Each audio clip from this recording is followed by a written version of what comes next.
Guys, আমি এখন তোমাদের সাথে এমন একটা অ্যাপ শেয়ার করতে যাচ্ছি যে অ্যাপসের মাধ্যমে আপনারা ক্রিকেট, ফুটবল, বাস্কেটবল যে কোনো খেলা দেখতে পারবেন। আমি সব প্রমাণস্বরূপ দেখাচ্ছি। প্রথমে যাব আমি হলো আপনার প্লে স্টোর অ্যাপসের ভেতরে। অ্যাপসের ভেতরে গেলাম। এই যে তোমরা দেখতেই পাচ্ছ একটা অ্যাড চলে আসছে। ব্যাক দিলাম। ব্যাক দেওয়ার পরে এই যে তোমার হলো ক্রিকেট 9টা খেলা হইতেছে। তোমার হলো ফুটবল খেলা হইতেছে 15টা, লাইভ হইতেছে একটা। বাস্কেটবল হচ্ছে 14টা, লাইভ হইতেছে 0টা। মানে খেলা তুলে ধরছে কিন্তু লাইভ দিতেছে না। যাই হোক, ক্রিকেট খেলা হইতেছে, লাইভ হইতেছে 2টা। একটা হলো কলকাতা, আর একটা হচ্ছে পাঞ্জাব। তো আমি পাঞ্জাবে ক্লিক করলাম।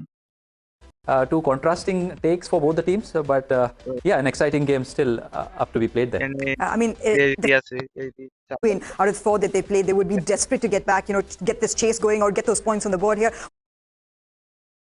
What we've seen from Punjab Kings this season actually is the domestic talent come to the fore, some of it uncapped. অ্যাপসটা কিভাবে ডাউনলোড করবেন সেটা আমি দেখাচ্ছি আপনাদের। তো গাইস, অ্যাপস প্লে স্টোরে গেলে প্লে স্টোরে পাবেন না। প্লে স্টোরে সার্চ দেবো SPORT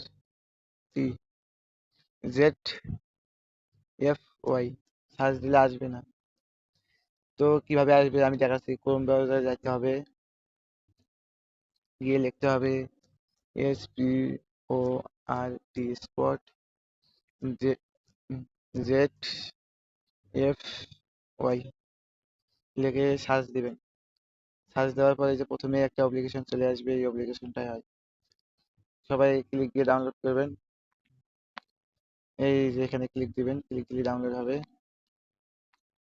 তো গাইস, যারা যারা খুঁজে পাও নাই তারা আমাদের কমেন্ট বক্সে চেক করে দেখবেন। কমেন্ট বক্সে না থাকলে ডিসক্রিপশন বক্সে দেখবেন, অবশ্যই পেয়ে যাবেন।